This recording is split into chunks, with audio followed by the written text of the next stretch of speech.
তহঁত দুটাই একো গিলাচ নেমু পানী খাই ল। আজি তহঁত দুটা এনেকুৱা এটা কথা ক'ম মই, যিটোটা শুনি তহঁত দুটাৰ মাথা গৰম হৈ যাব। কিনো এনেকুৱা কথা কবি বাপাৰে, যে একেবাৰে নেমু পানী খাব লগাকৈ মাথা গৰম হ'ব। কৈছোঁ বাৰু। কৈছোঁ বাৰু। কি ইমান সাংঘাতিক কথা? মই নাই কালি এটা সাংঘাতিক কথা গম পালোঁ। আমাৰ দেউতাৰ এটা বৰ সাংঘাতিক প্ৰতিভা আছে। কি ইমান সাংঘাতিক প্ৰতিভা কৈছোঁ বাৰু, আমিও শুনো বাৰু।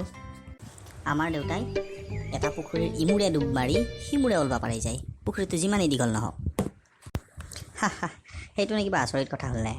তাতকৈ ডাঙৰ কথাটো আমাৰ দেউতাই কৰিব পাৰে।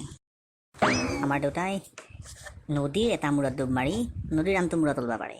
বুজি পাইছা? আচৰিত কথাটো সেইটোকে কয়। তহঁতৰ এইবিলাক একো আচৰিত হ'ব লগা কথা নহয়। মোৰ দেউতাই ৱাটাৰ ছাপ্লাইৰ পানীৰ টেংকিত ডুব মাৰে আৰু ঘৰত আহি পাইপে দি ওলায়। বুজি পালি?